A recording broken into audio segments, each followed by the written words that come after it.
Boa tarde, dou as boas-vindas ao nosso grupo de estudo Leitura Aberta, que é um momento que eu escolhi para compartilhar com vocês um estudo pessoal. Como assim?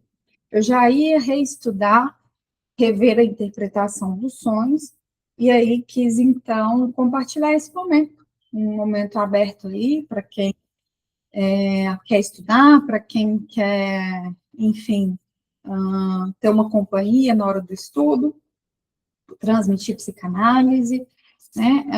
De vez em quando vou repetir alguns recados, né? Quem está aqui desde o comecinho às vezes vai escutar, mas sempre tem uma outra pessoa entrando. Acredito que ao longo do tempo que a gente ficar junto, outras pessoas vão entrar, inclusive convidem os amigos, vou deixar um convite bonitinho para vocês. O grupo é aberto, qualquer pessoa interessada pelo tema pode participar com a gente. Boa tarde, Carla. Então, depois vocês podem convidar à vontade os amigos psis, estudantes, né, quem tiver interesse no tema para se juntar a nós. E aí, então, a minha expectativa para a gente ler esse livro todo, provavelmente, deve ser em torno de um ano, assim, né? Então, vamos ficar muito tempo juntos, então vai ter colegas aí para entrar, para se juntar a gente. Quem for entrando depois pode ver a gravação, enfim, né? Sempre temos algo para aprender em qualquer momento que a gente participa de um estudo. Então, na Imago, está na página 94, da versão física. Aí, só para relembrar, no PDF está na página 52, que é o PDF que está na descrição do grupo. E na Companhia das Letras, a colega informou que está na página 87, né? Então, varia bastante aí de uma edição e de uma editora para outra, tá bom? Vamos lá, então, seguir. A gente está na parte E do primeiro capítulo, tá bom? Que é sobre as características psicológicas distintivas dos sonhos. A gente está mais ou menos na metade dessa parte E.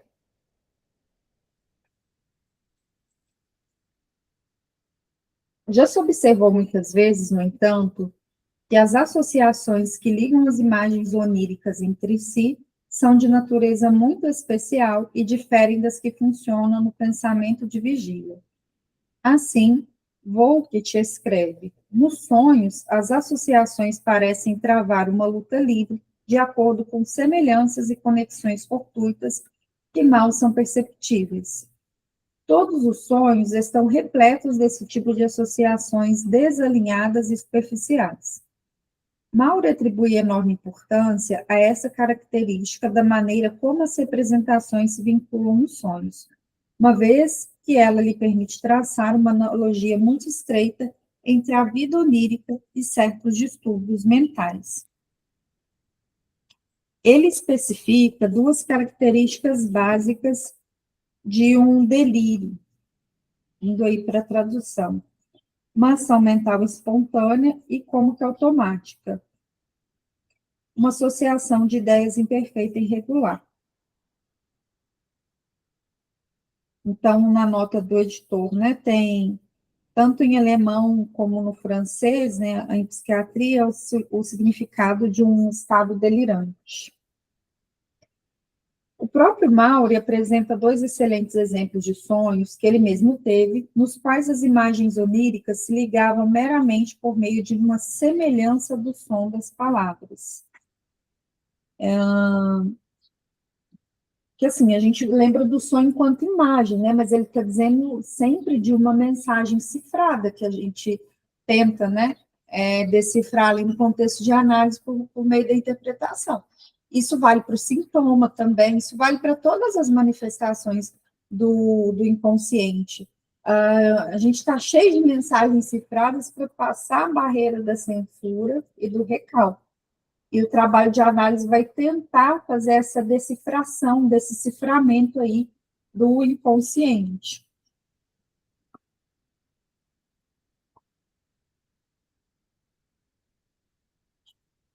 Certa vez ele sonhou que estava numa peregrinação a Jerusalém ou Meca. Após muitas aventuras, viu-se visitando o químico Pelletier, não sei se eu pronunciei correto, um nome diferente, que depois de conversar um pouco, deu-lhe uma pá, né, entre parênteses aí, pele de zinco. Na parte seguinte do sonho, esta se transformou numa espada de lâmina larga. Então, tá vendo que tá Pelletier, que é o nome do químico, pele, entre parênteses, depois de pá, ou seja, esses dois peles, né, que aparecem aí, eles estão destacados em negrito, né, porque aquilo com que ele sonhou se refere à parte do nome dele. Para nós, no português, vai perder um pouco o sentido, porque para nós é pá, né? Então, pá não se escreve da mesma forma que o nome do químico, tá? Então, quando a gente está lendo sobre esse texto, no texto dos xixes, também tem vários xixes que eles não, que às vezes para a gente não vai fazer sentido, porque se perde na tradução. Então, a gente tenta pegar pelo menos o sentido ali no onde aquilo está sendo escrito, se é no alemão, no francês, por causa dessas palavras, às vezes, que são muito parecidas ou idênticas, e que isso, por inconsciente, é um prato cheio, né? Na parte seguinte do sonho, essa se transformou, né, a pai de Zinc se transformou numa espada de lâmina larga. Em outro sonho, estava andando por uma estrada e lendo o número de quilômetros nos mapas. A seguir, encontrava-se numa mercearia, onde havia uma grande balança, e um homem punha nela pesos de quilogramas para pesar mal. Então, tá aí, né, mais uma semelhança aparecendo, né, de quilogramas e quilômetros, né, quilômetros. Disse-lhe, então, o merceeiro: o senhor não está em Paris, mas na ilha de Gilolo, o Gilolo. Seguiram-se várias outras cenas, nas quais ele viu uma lobelha e depois o general Lopes, sobre cuja morte lera pouco antes. Finalmente, enquanto jogava loto, acordou. Bem-vinda aí, Flávia.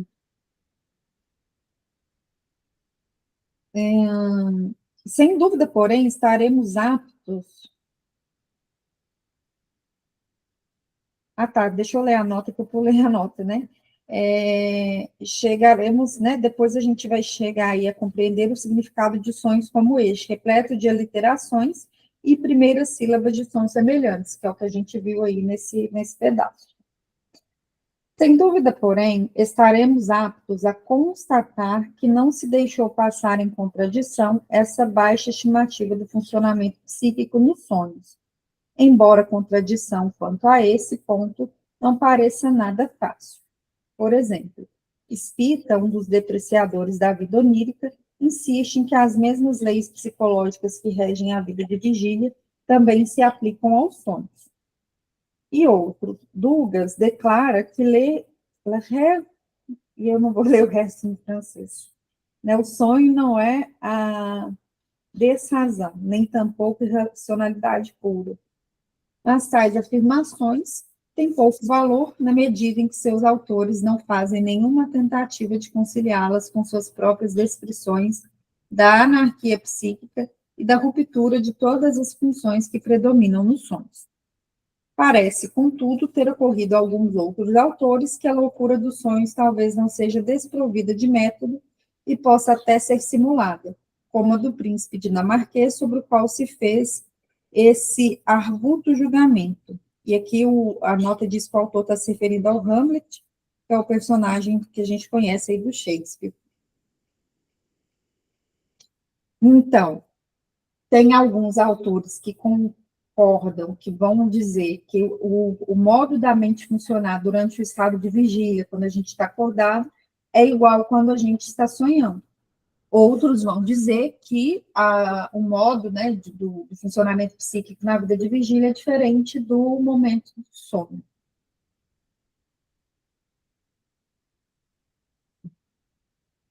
Então, para os outros autores, né, esses últimos autores, que são os que não consideram a loucura dos sonhos, né, tão desprovidas aí de método, não podem ter julgado pelas aparências, ou então a aparência a eles apresentada pelos sonhos deve ter sido diferente. Assim, Havelock Ellis, sem se deter no aparente absurdo dos sonhos, refere-se a eles como um mundo arcaico de vastas emoções e pensamentos imperfeitos, cujo estudo talvez nos revele estágios primitivos da evolução da vida mental. O mesmo ponto de vista é expresso por James Sully, numa forma que é, ao mesmo tempo, mais abrangente e mais perspicaz. Suas palavras merecem ainda mais atenção, tendo em mente que ele talvez estivesse mais firmemente convencido do que qualquer outro psicólogo de que os sonhos têm um significado disfarçado. Isso aqui já está bem mais alinhado com a psicanálise, né? Com essa questão do sonho, né? Ser uma mensagem cifrada do inconsciente. Ora, nossos sonhos constituem um meio de conservar essas personalidades sucessivas anteriores. Quando adormecidos, retornamos às antigas formas de encarar as coisas e de senti-las a impulsos e atividades que nos dominavam muito tempo atrás. O sagaz de Boaf declara, embora cometa o erro de não apresentar qualquer refutação do material que contradiz sua tese, no sono, excetuando-se a percepção, todas as faculdades mentais, a inteligência, a imaginação, a memória, a vontade e a moralidade permanecem essencialmente intactas. São meramente aplicadas a objetivos imaginários e instáveis. O sonhador é um ator que desempenha o seu bel prazer, os papéis de loucos e sábios, de carrascos e vítimas de anões e gigantes, de demônios e anjos. O mais ferrenho oponente dos que procuram depreciar o funcionamento psíquico dos sonhos parece ser o Marquês de Rêve de Saint-Denis, com quem Maury travou viva controvérsia, e cujo livro, apesar de todos os meus esforços, não consegui obter. Maury escreve a respeito dele. O senhor Marquês de Hervey atribui à inteligência completa liberdade de ação e de atenção durante o sono. E parece pensar que este consiste apenas na oclusão dos sentidos em seu fechamento para o mundo exterior. De modo que, segundo sua maneira de ver, o homem adormecido quase não se distingue do homem que deixa seu pensamento vagar, bloqueando seus sentidos. Assim, a única diferença que separa o pensamento comum do daquele que dorme é que neste a ideia assume uma forma visível e objetiva, e se assemelha a ponto de ser confundida com ela a sensação determinada pelos objetivos externos. A memória assume a aparência dos eventos atuais. Vachit, enfim. Alguns autores, gente, eu não lembro a pronúncia correta do nome, assim, né? Então, né, se tiver alguém mais versado em outros idiomas, né, me perdoe aí, mas eu vou me arriscar a falar para, pelo menos, nomes dos autores, né? Então, Rashid nos fornece uma exposição mais clara do livro de Rêve de Saint-Denis e cita dele em trechos sobre a aparente incoerência dos sonhos. Existe uma outra diferença de importância capital, a saber que as faculdades intelectuais do homem adormecido não apresentam o equilíbrio que mantém o homem desperto. E, assim, aí é uma leitura minha que eu faço, eu acredito que a impressão desses autores é porque eles ainda não compreendiam o funcionamento inconsciente, tal como depois o Freud coloca, assim. Então, uns vão achar que o sonho é uma loucura, que não tem método, que não tem o mesmo equilíbrio da vida de vigília, né? Hoje eu entendo, assim, hoje, a partir do que a gente já sabe, eu entendo que não é que tem desequilíbrio, uma loucura, ou, né, ou qualquer coisa demoníaca espiritual do sonho, mas é uma questão de, com o rebaixamento da consciência, né, a censura, essa barreira do recalque, ela fica mais tênue, e a gente produz esses pensamentos durante o sonho, os pensamentos oníricos, que são provenientes do próprio inconsciente. E que, como a gente está dormindo, né, então a nossa consciência está mais rebaixada, a censura também não vai barrar, esses sonhos. Agora, bastou a gente abrir o olho, a censura já automaticamente está ali de novo, e na maior parte das vezes, como acontece, pelo menos acontece muito comigo, e também com meus analisantes que me falam dos seus sonhos, que acordei e esqueci do sonho. Ou assim, eu não lembro direito, ou sabe que sonhou, mas não lembra exatamente o quê, mas sabe que sonhou com uma coisa, mas não lembra o quê. É porque a censura, assim que a gente já desperta, ela já opera novamente. Hum,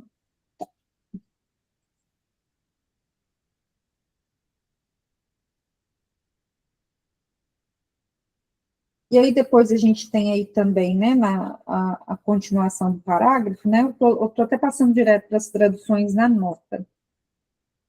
A imagem onírica é uma cópia da ideia. O essencial é a ideia, a visão é meramente acessória. Isso estabelecido, é preciso saber seguir a sequência das ideias. É preciso saber analisar a textura dos sonhos. Sua incoerência torna-se, então, inteligível e as concepções mais fantásticas tornam-se fatos simples e perfeitamente lógicos. Os sonhos mais bizarros encontram até mesmo uma explicação das mais lógicas quando sabemos analisá-los. Essa não é, na verdade, uma citação literal de Saint-Denis, mas uma Saint-Denis, né? Mas uma a paráfrase feita por Vachit. Bem-vinda aí também, Sheila.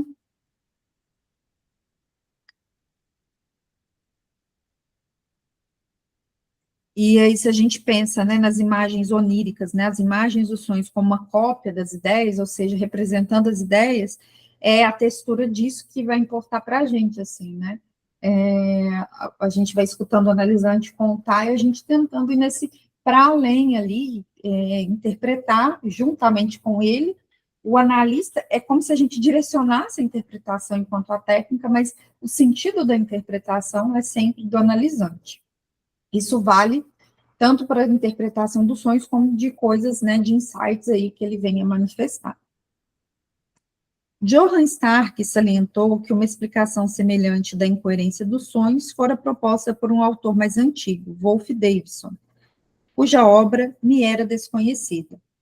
Todos os notáveis saltos dados por nossas representações nos sonhos têm sua base na lei da associação.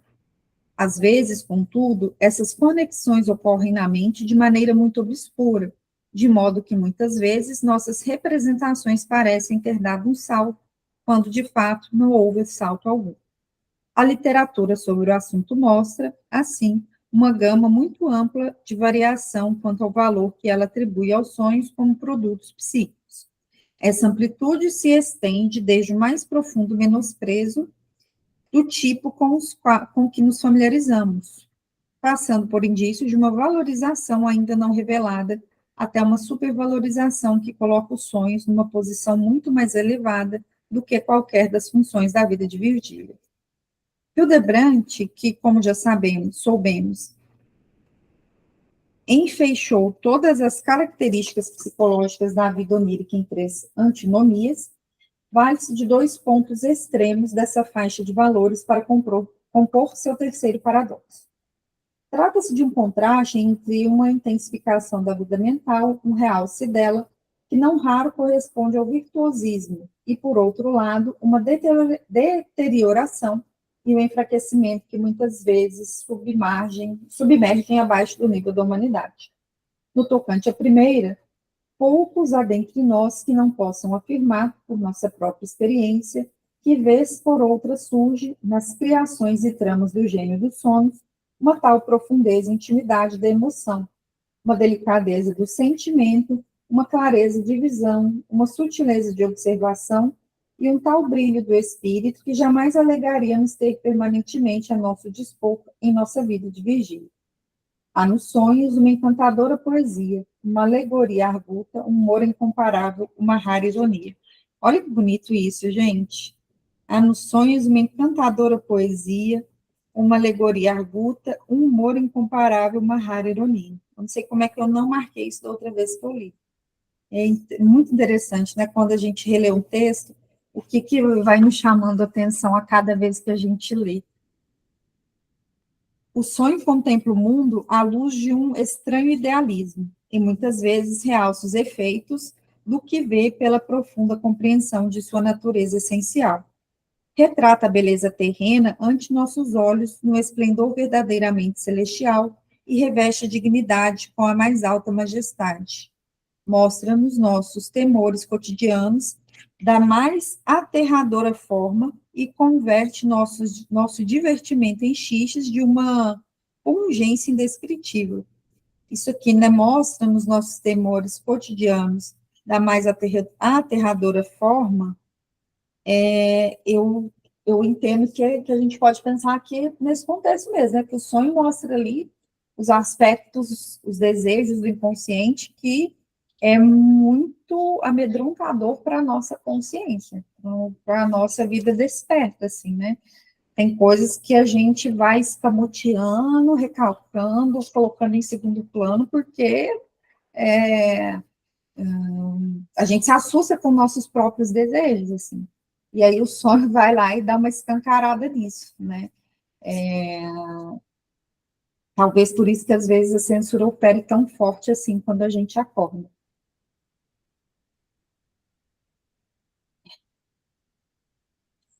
E algumas vezes, quando estamos acordados e ainda sob o pleno impacto de uma experiência como essa, não podemos deixar de sentir que jamais em nossa vida o mundo real nos ofereceu algo que lhe fosse equivalente. Podemos muito bem perguntar se os comentários depreciativos citados nas páginas anteriores e esse entusiástico elogio têm alguma possibilidade de estar relacionados com a mesma coisa. Será que algumas de nossas autoridades desprezaram os sonhos disparatados e outras os profundos e sutis? E se ocorrerem sonhos de ambas as espécies, sonhos que justificam ambos os julgamentos, não seria um desperdício de tempo buscar qualquer característica psicológica distintiva dos sonhos? Não será bastante dizer que nos sonhos tudo é possível, desde a mais profunda degradação da vida mental até uma exaltação dela, que é rara nas horas de vigília? Por mais conveniente que fosse uma solução desse tipo, o que se opõe a ela é o fato de que todos os esforços para pesquisar o problema dos sonhos parecem basear-se na convicção de que realmente existe uma característica distintiva, que é universalmente válida em seus contornos essenciais e que limparia do caminho essas aparentes contradições. Não há dúvida de que as realizações psíquicas dos sonhos receberam um reconhecimento mais rápido e mais caloroso durante o período intelectual que agora ficou para trás, quando a mente humana era dominada pela filosofia e não pelas ciências naturais exatas. Pronunciamentos como o de Schubert, de que os sonhos constituem uma libertação do espírito em relação ao poder da natureza externa, uma liberação da alma entre os grilhões dos sentidos, e outros comentários semelhantes do jovem Fichte e de outros, todos os quais retratam os sonhos como uma elevação da vida mental a um nível superior. Parecem-nos agora quase ininteligíveis. Hoje em dia são repetidos apenas pelos místicos e pelos carolas, né? Na nossa atualidade, a gente vai ver nos sonhos ali, talvez, muito ligado para isso que está para além do pensamento mais científico, a interpretação religiosa do sonho, como um aviso, uma profecia, alguma coisa nesse sentido. Então, a gente ainda tem também essa forma de ver os sonhos hoje, que, obviamente, a gente não vai usar na clínica. Mesmo que nós, enquanto sujeitos, tenhamos a nossa religião, e até a gente acredite em algo espiritual dos sonhos, a gente deixa isso fora ali do setting para conduzir a análise dos sonhos do paciente. E mesmo se o paciente tiver alguma crença, a gente pode até perguntar, escutá-lo falando sobre religião, não tem nenhum problema. Mas a gente não vai conduzir a partir de uma visão profética, por exemplo, dos sonhos ali com o paciente, né, se ele tiver alguma crença nesse sentido. E a linha é muito tênue, né, a gente pode deslizar aí, né, muito facilmente, quando a gente tem alguma crença, ou quando o trabalho está meio truncado ali na análise com o paciente, né, A gente pode buscar o caminho mais fácil e, às vezes, fazer algo que não é da psicanálise. Então, a gente fica atento, né, a essa questão. E aí, sobre essa questão, na nota, ele nos diz, né, que o brilhante místico do Prel, um dos poucos autores a quem eu gostaria de exprimir meu pesar por minha desatenção nas primeiras edições deste livro, declara que a porta para a metafísica, no que concerne aos homens, reside não na vida de vigília, mas no sonho. E ele fala, né, as primeiras edições do livro, porque essa nota de rodapé aqui foi acrescentada só em 1914. Freud refez muito esse texto, é um dos que ele mais, assim, refez, né, que ele foi acrescentando parágrafos ou notas de rodapé. A introdução do modelo de pensamento científico trouxe consigo uma reação na apreciação dos sonhos. Os autores médicos, em especial, tendem a considerar a atividade psíquica nos sonhos como trivial e desprovida de valor, enquanto os filósofos e os observadores não profissionais, os psicólogos amadores, cujas contribuições para esse assunto específico não devem ser desprezadas, têm conservado, numa afinidade mais estreita com o sentimento popular, a crença no valor psíquico dos sonhos. Quem quer que se incline a adotar uma visão depreciativa do funcionamento psíquico dos sonhos, preferirá naturalmente atribuir a fonte deles à estimulação somática, ao passo que os que acreditam que a mente preserva ao sonhar a maior parte de suas capacidades de vigília, não têm nenhuma razão, é claro, para negar que o estímulo ao sonho pode surgir dentro da própria mente que sonha. Dentre as faculdades superiores, que até uma sóbria comparação pode inclinar-se a atribuir à vida onírica, a mais acentuada é a da memória. Já examinamos longamente as provas nada incomuns em defesa desse ponto de vista. Outro ponto de superioridade da vida onírica, muitas vezes louvado pelos autores mais antigos, e do que ela se eleva acima da distância do tempo no espaço, pode ser facilmente comprovado como não tendo base nos fatos. Como frisa Hildebrandt, essa vantagem é ilusória, pois o sonhar se eleva acima do tempo e do espaço precisamente da mesma forma que o pensamento de vigília, e pela simples razão de que ele é apenas uma forma de pensamento. Tem-se alegado em defesa dos sonhos que eles desfrutam ainda de outra vantagem sobre a vida de vigília em relação ao tempo, que são independentes da passagem do tempo ainda sob outro aspecto. Sonhos como o que teve Maury com seu próprio guilhotinamento parecem indicar que um sonho é capaz de comprimir um espaço muito maior do que a quantidade de material de representações com que pode lidar nossa mente em estado de vigília. Essa conclusão, no entanto, tem sido contestada por vários argumentos. Desde o trabalho de Lelohan e Heger sobre a duração aparente dos sonhos, desenvolveu-se um longo e interessante debate sobre o assunto, mas parece improvável que a última palavra já tenha sido dita acerca dessa questão sutil e das profundas implicações que ela envolve. Relatos de numerosos casos vêm como uma coletânea de exemplos feitos por Chabanets, não sei se é assim que pronuncia, parecem tornar indiscutível o fato de que os sonhos são capazes de dar prosseguimento ao trabalho intelectual diurno e levá-lo a conclusões que não foram alcançadas durante o dia, e que podem resolver dúvidas e problemas e constituir a fonte de uma nova inspiração para os poetas e compositores musicais. A gente até já escutou, né, autores de música, assim, que falam, nossa, eu sonhei com essa música, eu acordei e comecei a escrever, né? E aí o Freud observa, né, mas embora o fato seja indiscutível, suas implicações estão abertas a muitas dúvidas que levantam questões de princípio. Por fim, considera-se que os sonhos têm o poder de adivinhar o futuro. Temos aqui um conflito em que um ceticismo quase insuperável se defronta com asserções obstinadamente repetíveis. Sem dúvida alguma, estaremos agindo com acerto, não insistindo em que esse ponto de vista não tem nenhum fundamento nos fatos, pois é possível que, dentro em breve, muitos dos exemplos citados venham a encontrar explicação no âmbito da psicologia natural. Isso aqui até se refere ao artigo postumamente publicado de Freud, impresso como apêndice no final desta obra. E aí está lá no meu volume 2, né? Não vai estar aqui, que esse aqui é o volume 1. Bom, então, terminamos a parte E aí deste capítulo. Vamos só conferir uma coisa aqui, pessoal.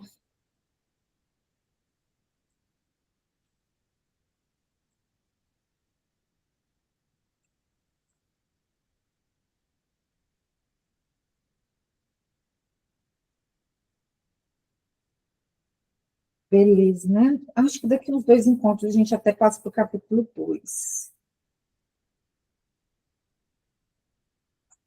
Então, vamos lá, seguir um pouquinho.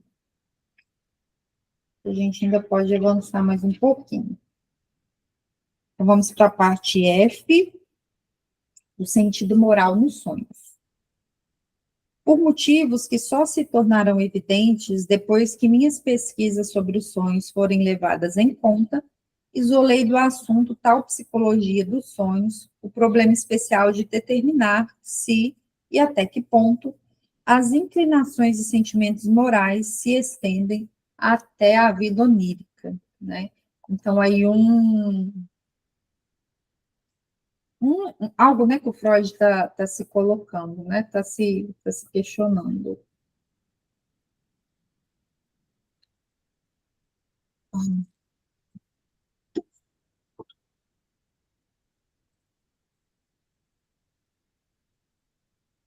Também aqui nos vemos diante dos mesmos pontos de vista contraditórios que, curiosamente, vimos adotados por diferentes autores, no tocante a todas as outras funções da mente durante os sonhos. Alguns asseveram que os ditames da moralidade não têm lugar nos sonhos, enquanto outros sustentam, não menos categoricamente, que o caráter do homem persiste em sua vida onírica, né? E aí, eu acredito que o sonho ele revela muita coisa que às vezes a gente, né, não quer se haver com isso ali durante a nossa vida de vigília, né? O recurso à experiência comum dos sonhos parece estabelecer, sem sombra de dúvida, a correção do primeiro desses pontos de vista. Jessen escreve: tampouco nos tornamos melhores nem mais virtuosos no sono. Pelo contrário, a consciência parece ficar silenciosa nos sonhos, pois neles não sentimos nenhuma piedade e podemos cometer os piores crimes: roubo, violência e assassinato, com completa indiferença e sem quaisquer sentimentos posteriores de remorso. Tavistock deve-se ter em mente que ocorrem associações e vinculam-se representações nos sonhos, sem nenhum respeito pela reflexão, bom senso, gosto estético ou julgamento moral. O julgamento extremamente fraco e a indiferença ética reina supremo. Vouquelt. Nos sonhos, como todos sabemos, os procedimentos são particularmente irrefreados nos assuntos sexuais. O próprio indivíduo que sonha fica inteiramente despudorado e destituído de qualquer sentimento ou julgamento moral. Além disso, vê todos os demais, inclusive aqueles por quem nutre o mais profundo respeito, entregues a atos com os quais ficaria horrorizado em associá-los quando acordado, até mesmo em seus pensamentos. Né, gente? Tem um certo favorecer mesmo aí dos conteúdos sexuais no sonho, né? Em oposição diametral a estas, encontramos declarações como a de Schopenhauer, no sentido de que qualquer pessoa que apareça num sonho age e fala em completo acordo com seu caráter. Fischer, citado por Spita, declara que os sentimentos e anseios subjetivos, ou os afetos e as paixões, revelam-se na liberdade da vida onírica, e que as características morais das pessoas se refletem em seus sonhos. Hafner, com raras exceções, o homem virtuoso é virtuoso também em seus sonhos. Resiste às tentações e se mantém afastado do ódio, da inveja, da cólera e de todos os outros vícios.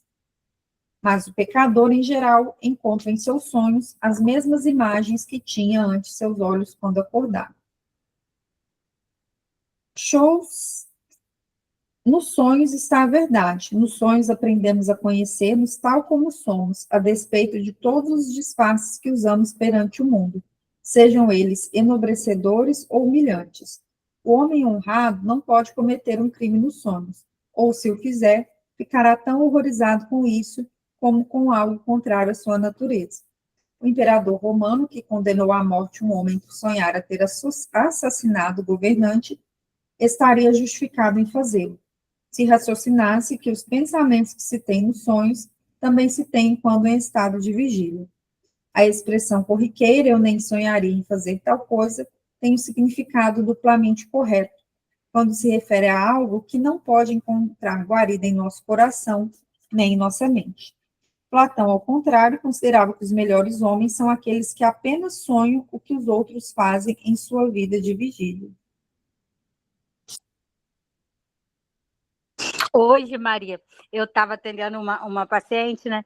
Aí ela falou assim: ai, hoje eu acordei tão nervosa, eu tô totalmente desequilibrada porque eu acordei nervosa. Minha amiga tá grávida de 8 meses e eu sonhei que ela tinha morrido. Aí, né, passou a sessão inteira. Aí no final, aí a gente conversou sobre outras coisas e tal, ela esqueceu. Aí no final eu falei assim, fulana, semana que vem você me conta por que você quer matar sua amiga? Aí ela, porque eu tenho inveja dela. Aí, tipo, mas veio tão. Ela respondeu isso tão espontaneamente, porque eu tenho inveja Uhum. dela. Aí depois ela se ouviu, aí ela falou assim: Meu Deus, olha o que eu falei. Eu não quero que ela morra, eu tô feliz com a vida dela e tal. Aí acabou a sessão e tal, e semana que vem a gente vai conversar, entendeu? Porque dela ter inveja da mulher, entendeu? Mas é muito, muito engraçado quando você pega assim de supetão e a pessoa consegue fazer o subconsciente falar, né? Uhum. O inconsciente apareceu ali no pulo, né, assim, e Aham. dentro, assim, da perspectiva lacaniana, assim, é até um momento muito bom para cortar a sessão, aquela coisa, né, fica com esse Uhum. pensamento aí, e a gente vê o que isso produz para a próxima Para a sessão. próxima sessão. Nossa, muito bacana, depois nos dê notícias, assim, né. Sim, sim. Eu achei muito engraçado, cara, porque o jeito que ela falou assim, porque eu tenho inveja dela. E depois ela se ouviu, ela ficou muito chocada.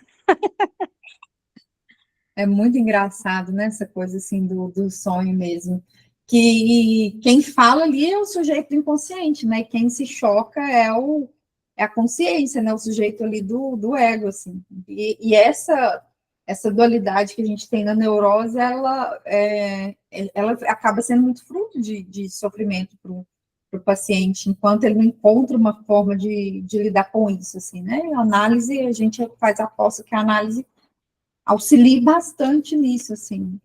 Mas realmente, né, não é fácil a gente se escutar nas nossas coisas mais sombrias, profundas, né? Não é fácil.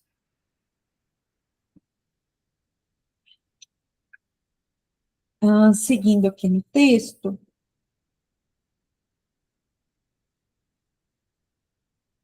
Pifaf, né, citado por Spita, altera a formulação de um ditado familiar. Diz-me alguns de teus sonhos e te direi quem é teu eu interior. O problema da moral nos sonhos é tomado como centro do interesse por Hildebrandt, de cujo pequeno volume já fiz tantas citações. É verdade, ele aparece bastante nesse texto do Freud. Pois de todas as contribuições ao estudo dos sonhos com que deparei, ele é o mais perfeito quanto à forma e o mais rico de ideias. Também Hildebrandt formula como forma que quanto mais pura a vida, mais puro o sonho, e quanto mais impura aquela, mais impuro este. Ele crê que a natureza moral do homem persiste nos sonhos. Enquanto, escreve ele, até o mais grosseiro erro de aritmética, até a mais romântica inversão das leis científicas, até o mais ridículo anacronismo deixa de nos perturbar, ou mesmo de despertar nossas suspeitas. Nunca perdemos de vista a distinção entre o bem e o mal, entre o certo e o errado, ou entre a virtude e o vício. Não importa quanto do que nos acompanha durante o dia desapareça em nossas horas de sono. O imperativo categórico de Kant é um companheiro que nos segue tão de perto em nossos calcanhares que não nos podemos ver livres dele, nem quando adormecidos. E aí, quando a gente fala desse imperativo categórico, né, a gente pode associar de uma certa forma com a questão do superego. O superego, ele é danado, assim, com a gente. Mas isso só pode ser explicado pelo fato de que o que é fundamental na natureza do homem, sem ser moral, está fixado com firmeza demais para ser afetado pelo embaralhamento caleidoscópico ao qual a imaginação, a razão, a memória e outras dessas faculdades têm de se submeter nos sonhos. À medida que prossegue o debate sobre esse assunto, contudo, ambos os grupos de autores começam a exibir notáveis mudanças e incoerências em suas opiniões. O que sustentam que a personalidade moral do homem deixa de funcionar nos sonhos deveriam, pelo rigor da lógica, perder todo o interesse nos sonhos imorais. Poderiam rejeitar qualquer tentativa de responsabilizar o sonhador por seus sonhos ou de deduzir da maldade de seus sonhos que haveria um traço maligno em seu caráter, com a mesma confiança com que rejeitariam uma tentativa semelhante de deduzir do absurdo de seus sonhos que as atividades intelectuais dele na vida de vigília seriam destituídas de valor. O outro grupo, que acredita que o imperativo categórico se estende aos sonhos, deveria logicamente aceitar uma responsabilidade restrita pelos sonhos imorais. Só nos restaria esperar, pelo bem deles, que eles mesmos não tivessem tais sonhos repreensíveis, capazes de perturbar sua sólida crença em seu próprio caráter moral. Parece, no entanto, que ninguém é tão confiante assim quanto a até que ponto é bom ou mal, e que ninguém pode negar a lembrança de ter sentido seus próprios sonhos imorais. Pois os autores de ambos os grupos, independentemente da oposição entre suas opiniões sobre a moralidade onírica, fazem esforços para explicar a origem dos sonhos imorais. E surge uma nova diferença de opinião, conforme a origem deles seja baseada nas funções da mente ou nos efeitos perniciosos produzidos na mente por causas somáticas. Assim, a lógica imperativa dos fatos compele tanto os defensores da responsabilidade como da irresponsabilidade da vida onírica a se aliarem no reconhecimento de que a imoralidade dos sonhos tem uma fonte psíquica específica. Os que creem que a moral se estende aos sonhos, porém, mostram-se cautelosos para evitar assumir completa responsabilidade por seus sonhos. Assim escreve Hafner: não somos responsáveis por nossos sonhos, visto que neles nosso pensamento e nossa vontade são privados do único fundamento com base no qual nossa vida possui verdade e realidade. Por essa razão, nenhum desejo onírico ou ação onírica pode ser virtuoso ou pecaminoso. Não obstante, prossegue ele, os homens são responsáveis por seus sonhos pecaminosos na medida em que os provocam indiretamente. Eles têm o dever de limpar moralmente suas mentes, não só na vida de vigília, como também, mas especialmente, antes de irem dormir. E assim, né, nós somos responsáveis pelo nosso inconsciente, quer a gente queira ou não, assim, então a gente também vai ter responsabilidade pelo sonho, né? Então, quando alguns autores aqui colocam, né, dessa coisa que o sonho, né, um lugar que a gente não pode assumir completa responsabilidade, que a gente não é responsável por eles, né, isso não é bem o que o Freud pensa a respeito do inconsciente, né? Então, até aquilo que a gente não tem controle no nosso psiquismo é de nossa responsabilidade, que é aquilo que lá em 1917, no texto Uma Dificuldade no Caminho da Psicanálise, o Freud vai colocar: o eu não é senhor da sua própria casa, mas não é por causa disso que a gente deixa de ser responsável pela casa, assim, né? Diga, Mari.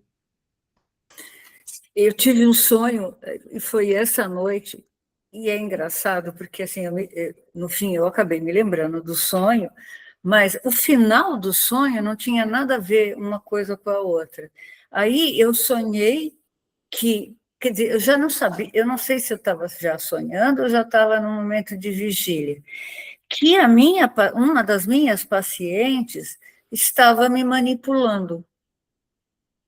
E aí, eu falei, é verdade, né? E aí eu vi que a manipulação da minha paciente eu não queria aceitar. E que vem no sonho como se fosse uma contradição, e quando veio essa contradição, eu percebi, não, realmente, ela é uma manipulação dela.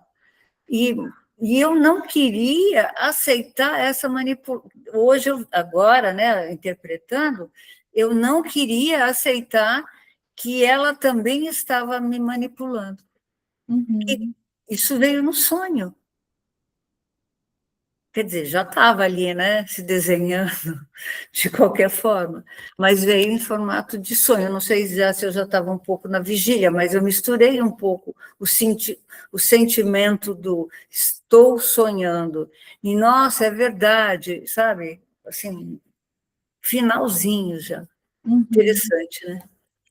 Ah, sim, né? Parece que algo talvez até da contratransferência ali, né? Talvez tenha sido algo que apareceu no seu sonho, né? Aquela coisa de assim, a gente sabe que os pacientes nos testam muito, assim, só que às vezes a gente se incomoda com isso, ou até não quer, né, enxergar, porque às vezes a gente cai igual patinho no teste deles, e aí a gente pensa, como assim eu tô caindo aqui nesse jogo do paciente, né? Eu não posso fazer isso. E aí, quando a gente percebe que às vezes a gente cai, a gente vai cair, não tem como a gente se passar por isso totalmente de liso todas as vezes, é aquela coisa, mas como assim que eu deixo isso acontecer, né? Não sei, foi a forma que bateu aqui para mim, né? Mas claro que só você pode falar do seu sonho aí. Não, e foi muito claro, assim, e aí eu cheguei, assim, tão claro que eu falei, não, quando eu assim, acordei, se é que eu já estava acordada, falei, não, isso é real, é verdade, houve uma manipulação, né, e o sonho é que me trouxe.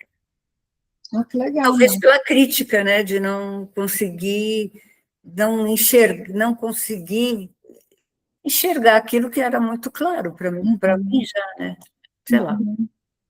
Às vezes de não conseguir manejar, né? Se cobrar por não conseguir manejar, porque a gente se cobra pra caramba, né? Muitas Mas vezes. veio em formato de sonho. É interessante isso. Interessante. Olha, que o sonho pode ajudar até a gente enquanto analista, olha. Bacana. Muito bem, pessoal. Já são 10 para as 4. A gente podia até seguir mais um pouquinho, né? Mas amanhã é feriado, então vou aproveitar que a Mari compartilhou algo tão legal assim, né? Para deixar isso aí ressoando para a gente. E aí a gente começa a dar play no feriado, quem já pode começar, né? Quem ainda não for, né? Ainda tem um dia aí pela frente. Eu agradeço a confiança de vocês, de estar aqui, a companhia, né? Que é muito bom estar com os pares. Semana que vem seguimos normalmente, assim que disponível o encontro vai estar lá gravado. E chamem os amigos para estarem aqui com a gente, tá? Aproveitem de tempos em tempos, quando o grupo estiver aberto, para quem tiver alguma dúvida, que às vezes não quis perguntar agora, ou alguma dúvida que vem depois, quando o grupo estiver aberto, vocês aproveitem para mandar bala, beleza? Então, obrigada, gente. Um super abraço, um ótimo feriado e até semana que vem.